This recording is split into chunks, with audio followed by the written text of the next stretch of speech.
वेद लाख साल पुराने हैं, 1000 साल पुराने हैं या फिर 10,000 साल पुराने, ये बहुत चर्चा का विषय है।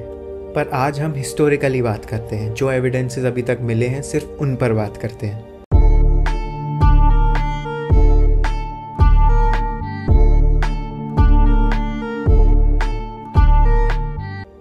तो उन एविडेंसेस के हिसाब से अभी तक माना जाता है कि वैदिक पीरियड 1500 BC से 500 BC तक था। बहुत सारे हिस्टोरियंस का कहना है कि ये 10,000 साल पुरानी बातें हैं और बहुत सारे लोग कहते हैं कि ये लाखों साल पुरानी बातें हैं। अगर आपने पिछली वीडियो देखी होगी तो हमने इंडस वैली सिविलाइजेशन की बात करी। कुछ लोगों का कहना है कि वेद इंडस वैली सिविलाइजेशन से पहले के हैं और हो सकता है कि इस चीज़ के प्रूफ भी मिल जाएं, पर आज हम उन प्रूफ्स की बात करेंगे जो अभी तक मिल चुके हैं। जैसे कि वैदिक कल्चर में 4 वेद हैं जिनमें बोला जाता है कि सारी नॉलेज, सारे रिचुअल्स और सारे मंत्र लिखे हुए हैं। उन 4 वेदों के नाम है ऋग्वेद, अथर्ववेद, यजुर्वेद और सामवेद, जिसमें से सबसे पुराना ऋग्वेद माना जाता है और माना जाता है उसमें सारा सोसाइटी, कल्चर और रिलीजन से रिलेटेड लिखा हुआ है। सामवेद म्यूज़िक से रिलेटेड माना जाता है। अथर्ववेद में काला जादू, आयुर्वेद, मैजिकल स्पेल्स, ऐसी चीज़ें हैं।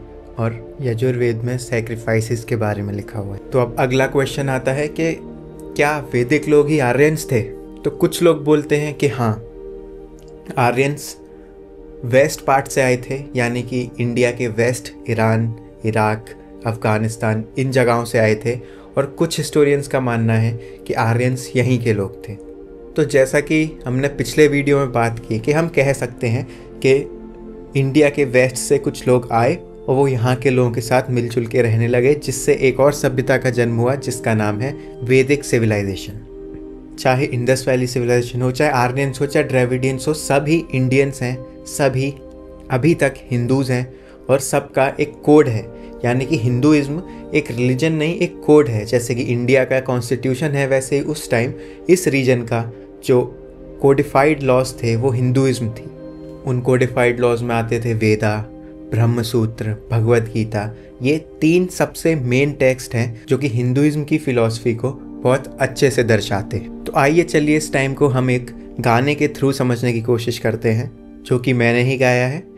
अगर आपको उस टाइप के गाने सुनने हैं तो आप पीयूष शर्मा म्यूज़िक को सब्सक्राइब कर सकते हैं और हिस्ट्री जानने के लिए आप इस चैनल को सब्सक्राइब कर सकते हैं। Take me to 1500 BC time machine जहाँ डिवाइन हो सारा scene. Come sit, have a seat, my slay queen and boom।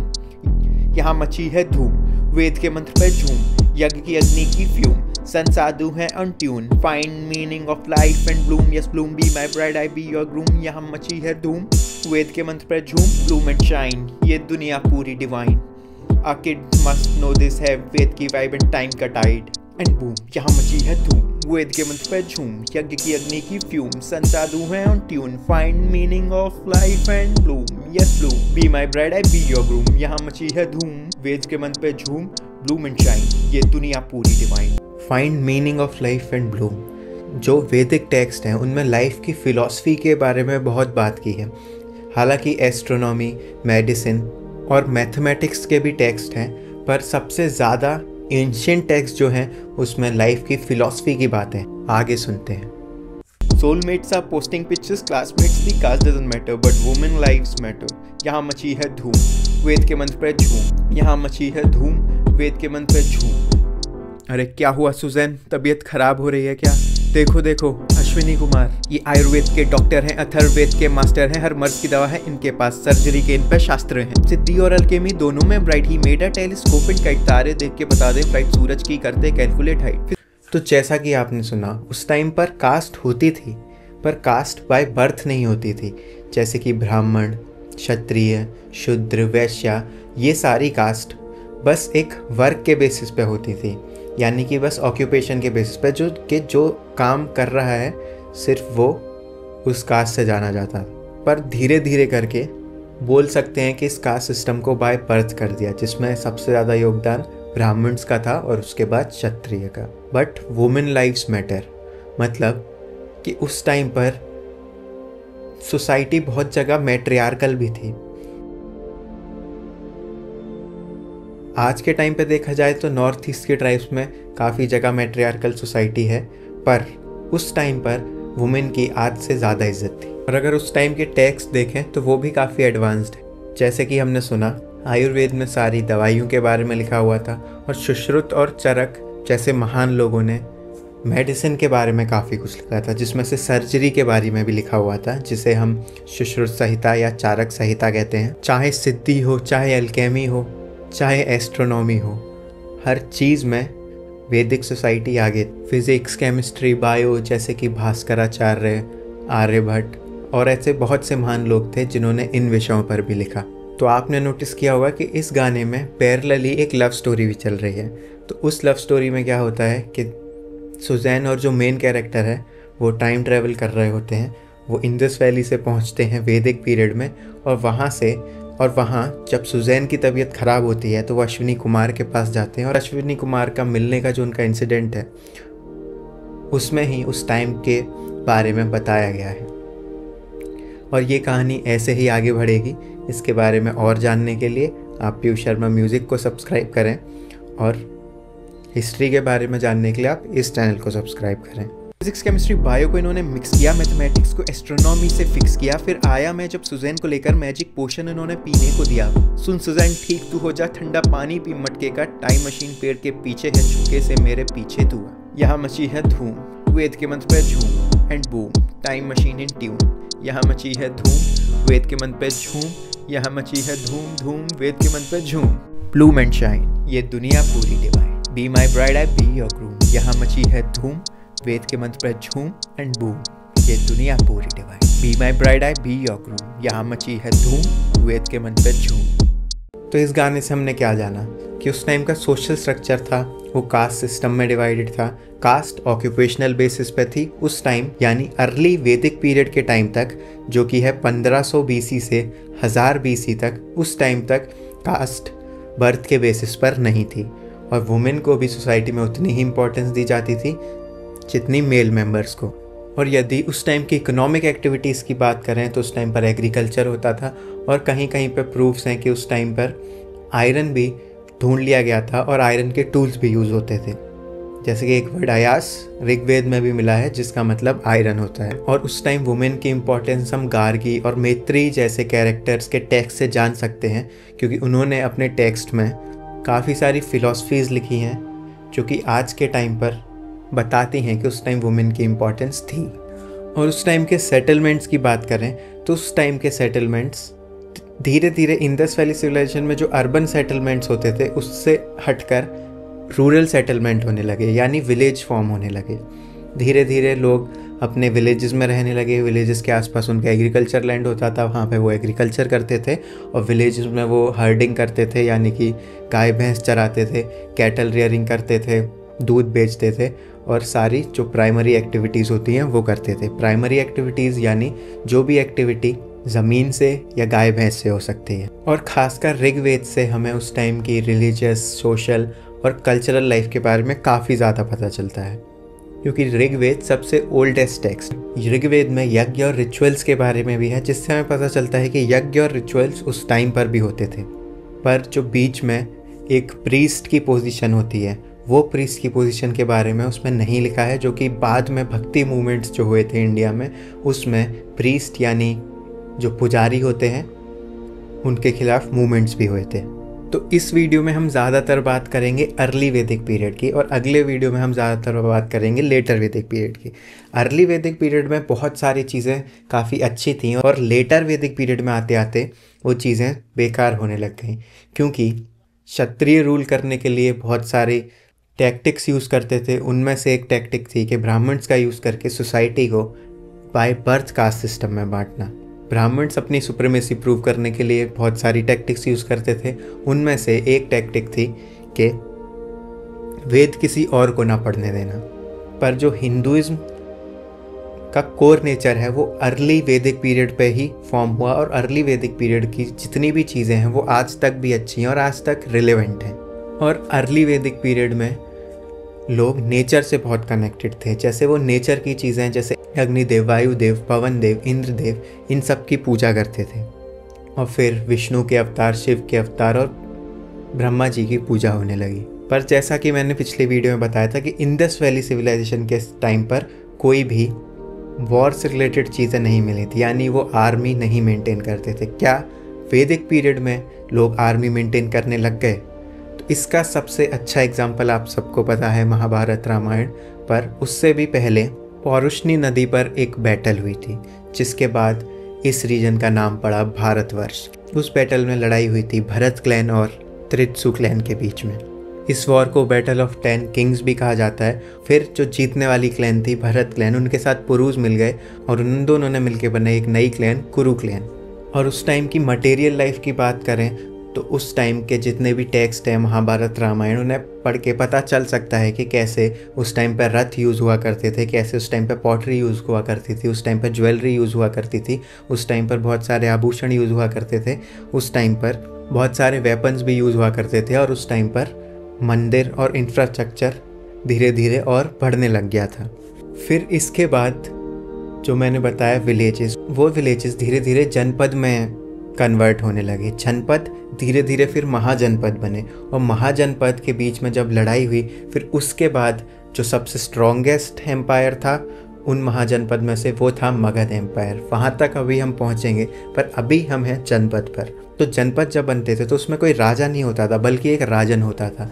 राजन एक सरपंच की तरह है जो कि सोसाइटी में से ही चुना जाता था, और सोसाइटी में से चुन के उसे राजन बनाया जाता था कंसेंसस से, यानी सबकी मर्जी से। और जब भी कोई डिसीज़न लेना होता था तो राजन अपने मिनिस्टर से पूछता था और उनकी सहमति से ही डिसीज़न होता था। मतलब राजा महाराजाओं वाला दौर और बाद में आया। और जो डिसीज़न मेकिंग में मिनिस्टर्स और राजन बैठा करते थे उसको बोलते थे समिति। तो इन समिति का डिसीज़न मेकिंग में बहुत योगदान हुआ करता था, या हम बोल सकते हैं पॉलिसी मेकिंग में बहुत योगदान हुआ करता था। और आपस में जनपदास ट्रेड भी करते थे, जिसके लिए वो आपस में अच्छे रिलेशंस बनाए रखते थे। और जिन जनपदास में लड़ाई होती थी उसमें फिर वॉर होती थी, और जो जीतता था वो दूसरे को एक्वायर कर लेता था। राजन के पास अपना पुरोहित भी होता था, यानी अपना खुद का पंडित भी होता था जो सारे रिचुअल्स परफॉर्म करता था। राजन के पास अपनी सेना होती थी, अपने सेनानी होते थे, उन सेनानियों पे अपने वेपन्स होते थे। वेपन्स में आते हैं एरोस, स्वॉर्ड और एक्सिस। और राजन के नीचे जो ऑफिसर्स हुआ करते थे उनमें से कुछ ऑफिसर्स का नाम है वज्रपति, कुलाब और ग्रमनीस। जिनके पास लार्ज लैंड हुआ करता था उन्हें व्रजपति बोलते थे। हेड ऑफ फैमिलीज को बोलते थे कुलपास, और फाइटिंग होट्स के हेड को बोलते थे ग्रमनीस। उस टाइम पर लोग ट्राइब्स और फैमिलीज़ में रहते थे, फैमिलीज़ को हम कुल बोलते थे। और उस टाइम इन्हीं वेदों से बहुत सारी फ़िलॉसफीज़ निकली, जिनमें से 6 फ़िलॉसफीज़ को कहते हैं आस्तिक और बाकी फ़िलॉसफीज़ को कहते हैं नास्तिक। नास्तिक फ़िलॉसफीज़ में जैनिज़्म और बुद्धिज़्म भी आता है, जिसकी बात हम आगे करेंगे जब हिस्ट्री के साथ जैनिज़्म और बुद्धिज़्म का जन्म होगा। और जो 6 स्कूल्स हैं उनकी बात हम इसी वीडियो में करेंगे। पहला स्कूल ऑफ फिलॉसफी है सांख्य फिलॉसफी। सांख्य मतलब संख्या से बना हुआ है, संख्या मतलब हम सबको पता है गिनती। ये फिलॉसफी बनाई गई थी कपिल मुनि के द्वारा। इस फिलॉसफी में डुअलिज्म को माना जाता है, यानी द्वैतवाद। द्वैतवाद में आत्मा को यानी सोल को और जो मैटर है आसपास, जितनी भी चीज़ें हैं आसपास, उन दोनों को 2 एंटिटी बनाया गया है। और हर फिलॉसफी में मोक्ष कैसे पाना है का रास्ता है। तो इस फिलॉसफी में मोक्ष पाने का रास्ता है प्रत्यक्ष, अनुमान और शब्द। प्रत्यक्ष मतलब परसेप्शन, अनुमान मतलब इन्फरेंस, शब्द मतलब हियरिंग। मतलब मोक्ष पाने के लिए पहले हमें अपने परसेप्शन से देखना पड़ेगा, फिर उसे इन्फर करना पड़ेगा, और इन्फर करने के बाद हमें उसे शब्दों से सुनना या कहना पड़ेगा। और इन तीनों चीज़ों से जो हमें नॉलेज मिलेगी उससे हमें मोक्ष प्राप्त होगा। इस फिलॉसफी में बताया गया है कि पुरुष और प्रकृति, ये दोनों चीज़ें पूरी दुनिया बनाती हैं। पुरुष मतलब इंसान और प्रकृति मतलब जो भी इंसान के आसपास है। और प्रकृति में जो हमारे गुण होते हैं वो भी प्रकृति में ही आते हैं, जैसे कि सात्व, राजस और तमस। सात्व मतलब कामनेस, राजस मतलब एक्टिविटी और तमस मतलब इनएक्टिविटी। उसके बाद है फेमस स्कूल योग स्कूल। योग स्कूल पतंजलि जी ने बनाया था। योग स्कूल में बहुत सारे योग पोस्चर्स होते हैं, जिन पोस्चर से हम मोक्ष पा सकते हैं। उन पोस्चर्स को फॉलो करना होता है। उन पोस्चर से बहुत सारी हीलिंग्स भी होती हैं, और उन पोस्चर से मेंटल स्टेबिलिटी या मेंटल पीस भी मिलता है। और इस तरीके से पुरुष प्रकृति से फ्री हो जाता है। और अष्टांग योग यानी 8 योगों का एक ऐसा क्रम है जिससे हम मोक्ष प्राप्त कर सकते हैं, जिसे समाधि भी बोला जाता है। जब योगिक तरीकों से मोक्ष प्राप्त किया जाए तो उसे समाधि बोला जाता है। जैसे कि स्वामी विवेकानंद जी ने भी समाधि ली थी और उनके गुरुजी परमहंस जी ने भी समाधि ली थी। उसके बाद आता है न्याय स्कूल, जो कि लॉजिकल थिंकिंग पे बेस्ड है।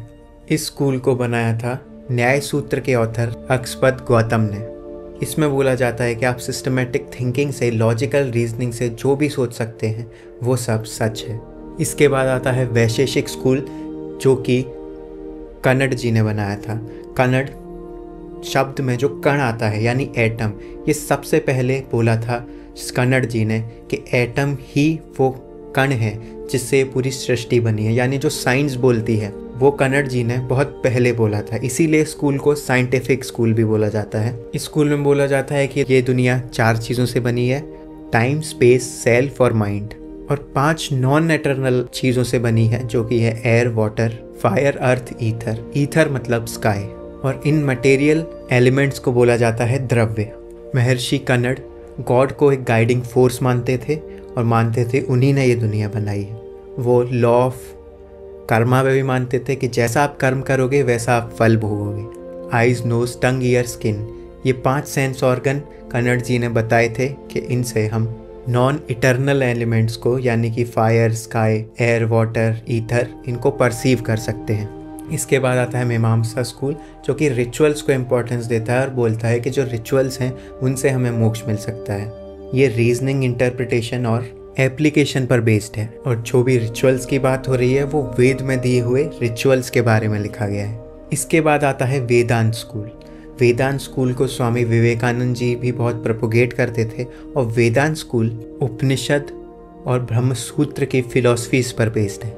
वेदांत स्कूल में माना जाता है कि आत्मा एक है। स्पेशली आदि शंकराचार्य जी ने 9th सेंचुरी में ये प्रोपोगेट किया कि आत्मा एक है और उस भगवान की एक आत्मा के ही हम सब अंश हैं। इसे बोला जाता है अद्वैत वेदांत। यानी कि मैंने आपको सांख्य स्कूल में बताया था वो द्वैतवाद में मानते हैं। द्वैतवाद यानी आत्मा अलग है और सारी सृष्टि अलग है। आदि शंकराचार्य जी ने दिया अद्वैतवाद, मतलब ब्रह्मांड सिर्फ एक है और आत्मा भी सिर्फ एक है, वो ईश्वर की आत्मा है और उसी आत्मा के हम सब अंश हैं।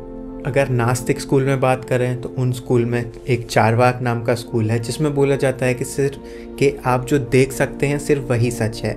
यानी कि जो 5 एलिमेंट्स वैशेषिक स्कूल में बताए थे, फायर, एयर, वाटर, अर्थ और ईथर, उसमें से ईथर को इस स्कूल में नहीं माना जाता क्योंकि ईथर टच नहीं किया जा सकता।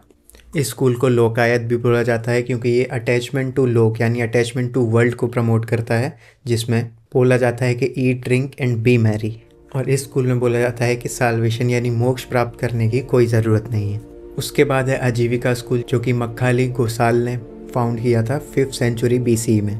ये स्कूल भी थ्योरी ऑफ एटम को मानता है और बोलता है हर चीज़ एटम से बनी हुई है और सब नियति पर आधारित है, यानी जो भी हो रहा है वो प्री डिसाइडेड है और यहाँ कोई फ्री विल नहीं है। आजीविकास जैनिज्म और बुद्धिज्म को भी अपोज करते थे और सारे नास्तिक स्कूल वेदास को अपोज करते थे। जैसे कि आजीविका भी नास्तिक स्कूल है तो वो वेदास को भी अपोज करते थे।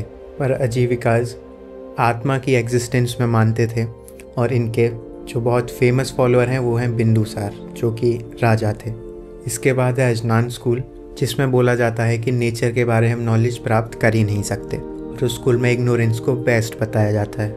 इसके बाद जब हम आगे बढ़ेंगे तब जैनिज्म और बुद्धिज्म के बारे में भी जानेंगे और आगे लेटर वैदिक पीरियड की हिस्ट्री के बाद पूरी इंडिया की हिस्ट्री भी जानेंगे। आपको सबसे पहले कौन सा पार्ट जानना है वो कमेंट सेक्शन में बताइए। मिलते हैं आपसे अगली वीडियो में।